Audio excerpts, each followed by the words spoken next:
Welcome to Mind Overboard. In this video, we're going to be taking a brief look at the potential negative impact that the NRA's strategy of inaction could potentially have on the Second Amendment. In the midst of another cycle of mass shootings, one gets a sense that there's a rising tide of dissent against the gun control status quo, as communities across the United States convulse under a pullulating sense of anxiety and frustration, and survivors of active shooting events continue to assert themselves into the public conversation. Despite this, there remains an apprehension amongst gun control advocates who are fearful that any restrictions on gun ownership could stand to degrade the sanctity of the Second Amendment. This puts us at a cultural tipping point. The status quo was, hopefully, initially established in the interest of the greatest good. However, progress requires some degree of change. In regards to the state of gun violence in our country, we clearly have a lot of opportunities for progress.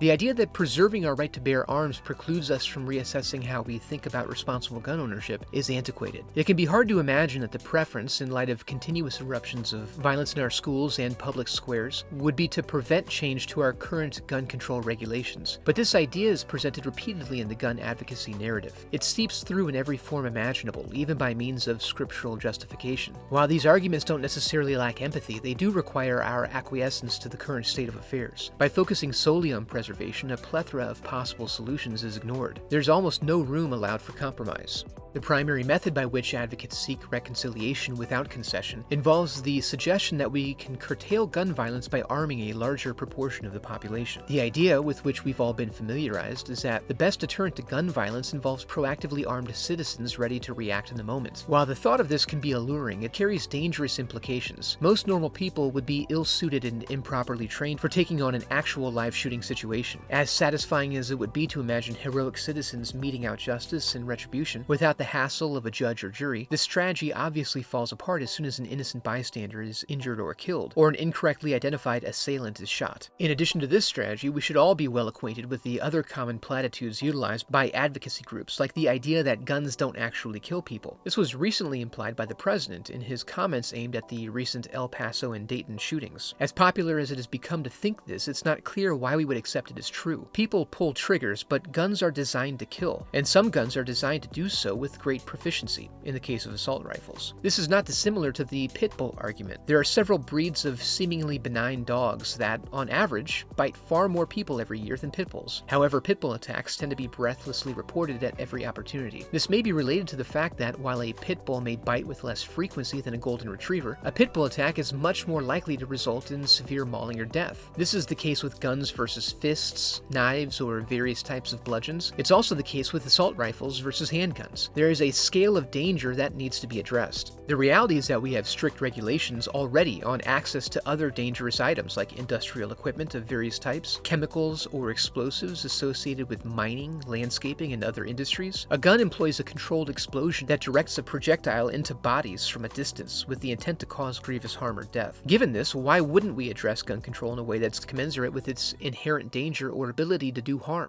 The reality is that gun violence is ostensibly the result of gun control measures inadequately implemented or insufficient in scope. The need for more expansive regulations is implicitly acknowledged in the common gun advocacy platitudes that were previously referenced. Most situations with negative outcomes, like in the case of wrongfully identifying and shooting a presumed assailant, would be viewed as an example of irresponsible gun ownership, as are the actual shootings themselves. The response to these types of situations typically focus heavily on the individual to prevent tainting the general concept of free ownership. After all, guns don't do the killing. But then, if there is an issue in lapses of personal judgment or responsibility, how would we go about examining and confirming one's fitness for ownership? Gun legislation is the method by which we employ the tools necessary to make these proactive and ongoing assessments. Police officers and military personnel undergo extensive training and evaluation, but then we put many of the same weapons in the hands of citizens without a similar degree of care or concern. All arguments on both sides of the debate point in one direction if you look at their intent.